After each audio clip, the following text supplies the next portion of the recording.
So the Pocket 4 came out and the reaction was lukewarm. Wait for the Pro, or get the Insta360 Luno instead, was the consensus, and honestly, as a long-time Pocket 3 user, I kind of agreed. It looked like a pretty boring upgrade. But I bought one anyway, and after actually using it, I don't think it's that simple. Because some of the changes I dismissed as gimmicks have completely changed how the camera feels to shoot with. At the same time though, some of the headline features everyone's celebrating might not be the straightforward upgrade that people were expecting. Now the reason I picked one up was partly to show it on this channel, and partly because I had a few trips coming up, so I've already been able to get some real world use with it. So in this video, I want to talk about the differences that really stood out to me after a few days of shooting, and whether this is secretly a more meaningful upgrade than people are giving it credit for. Let's start with the change that surprised me the most, which is this small button. The Pocket 4 has a new dedicated zoom button, and to be honest, this is something I originally dismissed as a gimmick. After all, the Pocket 3 already has 2x lossless zoom, and I almost never used it. But here's the thing, the reason I never used it on the Pocket 3 wasn't because zoom isn't useful. It's because the implementation was very limiting.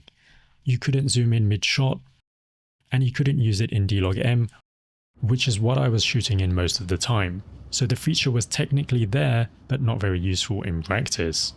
The Pocket 4 fixes both of those issues. You can zoom while recording, you can use it in D-Log, and there's a physical button right where your thumb naturally sits. And that combination makes for a big difference.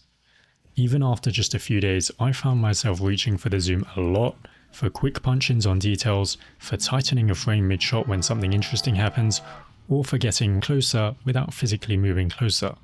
You can even double press the button to get 4x zoom, which does incur a noticeable image quality hit, but is still useful if you just want to get as close to the action as possible. It's worth being clear that this zoom is a sensor crop, so you do lose the oversampling benefit you get at 1x, meaning the image isn't quite as good and is more prone to noise. But it's still very useful and still much better than simply zooming into your footage in post. There's also another nice knock-on effect I didn't expect, which is that the zoom button has quietly made ActiveTrack better, and I'll come back to that later. Overall, the addition of this zoom button and improvements to its usability has made the Pocket 4 feel surprisingly fresh coming from the Pocket 3. Now let's talk about a more conventional upgrade, but one that opens up new shots, which is 4K at 240 FPS. That's twice as slow as the Pocket 3's slowest 4K mode, and that can make for some really unique shots. Here's the same shot taken at 120 FPS on the Pocket 3 and 240 FPS on the Pocket 4.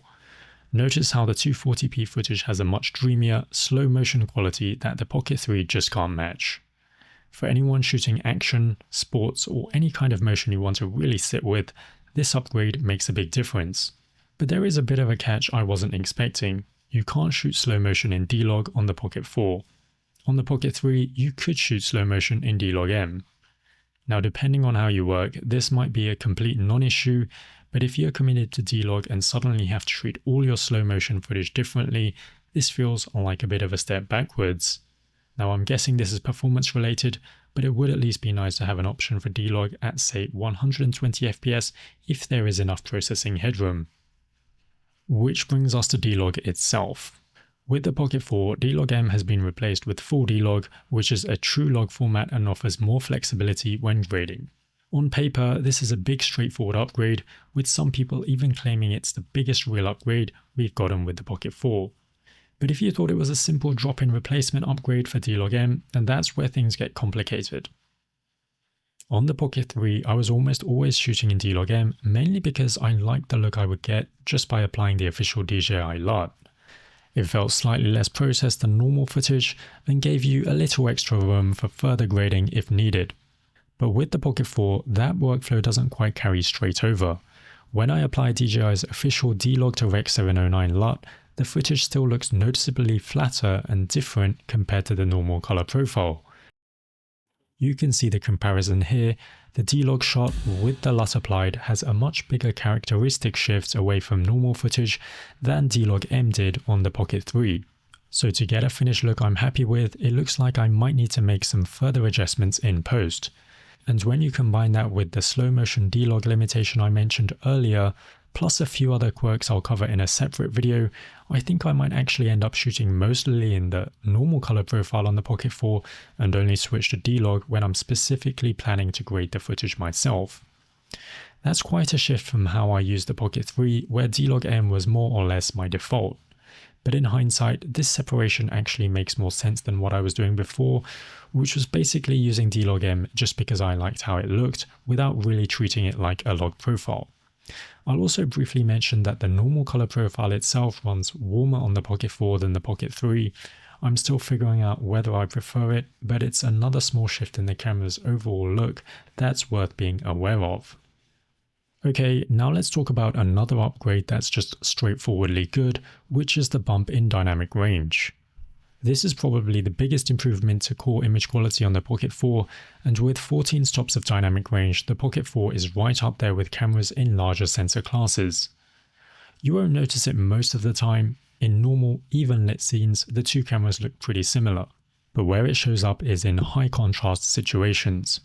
Here's a side-by-side, the same scene with the same settings, and you can clearly see more shadow detail in the Pocket 4 footage. Now the Pocket 3's blacks aren't completely crushed, so you can still recover some of that detail in post, but lifting the shadows brings noise with it, whereas the Pocket 4 just gives you cleaner information to work with from the start. Now while that was a fairly extreme example, I also found this helpful in everyday situations like shooting outdoors under trees, where you have bright highlights and deep shadows at the same time. So while this alone probably isn't enough for most people to justify upgrading, depending on the kind of content you shoot, it could be a pretty meaningful improvement. Another upgrade that stood out to me is in ActiveTrack, but not necessarily in the way you'd expect. DJI has technically upgraded ActiveTrack to version 7.0 on the Pocket 4, and it's better at holding onto a subject in tricky situations, like when someone ducks behind a wall and reappears. That's a real improvement, but not one that I particularly cared for because I wasn't really pushing the Pocket 3's tracking to its limits anyway. The actual upgrade I felt is in acquiring the target in the first place, and it's entirely thanks to the zoom button. On the Pocket 3, picking the right subject to track could be very fiddly, especially if there were multiple people or objects in the frame. The screen is small and tapping the right thing wasn't always reliable. On the Pocket 4, however, you can zoom in by 2x or 4x, double tap the subject you want and zoom back out once tracking is locked. Suddenly, the small screen isn't as big of a problem anymore. Now the Pocket 3 does of course have the same 2x zoom that would help, except ActiveTrack is completely disabled when you're zoomed in. So this is one of those upgrades that wasn't obvious to me at first, but became very obvious once I started actually using the camera. The last major upgrade I want to talk about is the new custom button, and this one was probably the feature I was most excited about going in. If you've used the Pocket 3, you'll know the pain that comes with a lack of physical buttons. Almost any change to your shooting parameters meant tapping through the tiny touchscreen, sometimes 3 or 4 steps deep into a menu. Trying to do that on the fly could be a real challenge, so even the addition of just one custom button seemed like a big deal. And in practice, it does what I hoped, but there are some caveats which I will also mention.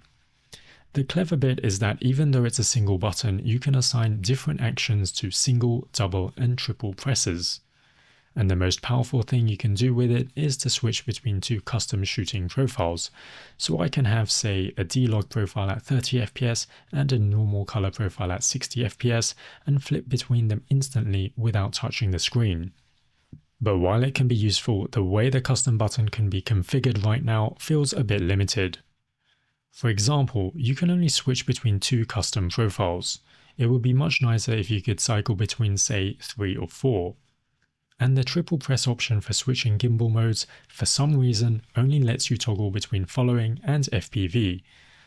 If you're used to switching between those two modes, that's fine, but I personally use FPV perpendicular way more than FPV, so the triple option doesn't help me. So while the addition of the custom button is a big step forward, it still feels like something that needs a bit more refinement, which I'm hoping will come in a future firmware update.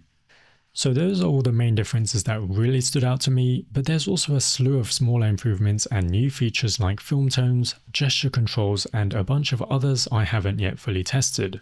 So let me focus on 3 minor changes that have already made an impact for me. First, the upgrade to USB 3.1. With the Pocket 3, USB 2 transfer speeds were so slow that I'd skip the cable entirely and pull the microSD card out every time just to use a card reader instead. With the Pocket 4, transfer speeds are blazingly fast over a direct connection. It's a small change, but it saves a lot of time and also reduces the risk of forgetting to put the microSD card back into the camera. And forgetting to reinsert the memory card was a very costly problem on the Pocket 3, but it's almost a non-issue on the Pocket 4 because it features 107GB of internal storage, which has your back covered if you do make that mistake. Finally, the new 5D joystick. The Pocket 3's joystick was discrete, it basically had one speed, and that speed was simply too fast for slow and controlled pans. The Pocket 4's joystick is analog, so you have much finer control over the gimbal. That actually makes it possible to achieve slow, deliberate pans with the joystick. Now, none of these are upgrades you buy the camera for, but they're the kind of small refinements that, when you add them up across weeks and months of use, make the Pocket 4 a more pleasant camera to live with than the Pocket 3. So that's the Pocket 4 after a few days of real-world shooting. Which brings us to the big question, is it worth upgrading if you're coming from the Pocket 3? Well, if you take the Pocket 4 in isolation, and especially if you're a heavy Pocket 3 user who'd actually feel those workflow improvements every day, I think the case is stronger than the consensus suggests. And here's one more thing that changes the cost equation. Almost all your existing Pocket 3 accessories still work on the Pocket 4. The expansion adapter, the battery handle, and all the lens accessories like ND filters. For example, I'm a big fan of my freewell lens kit, which includes an anamorphic lens for those signature blue streaks, and a macro lens, which I've used from time to time on this channel for certain shots. It's expensive and I'm not sure I'd want to buy it again for the Pocket 4 Pro, or whether it will even be available, so being able to keep using it with the Pocket 4 is a real plus. That said, with the Pocket 4 Pro and the Insta360 Lunar both reportedly coming out later this year, the smart move is probably still to wait and see what those two look like before committing to anything. So unless you actually need a new camera right now, I'd say hold off, even though the Pocket 4 is a more meaningful upgrade than its reception might suggest.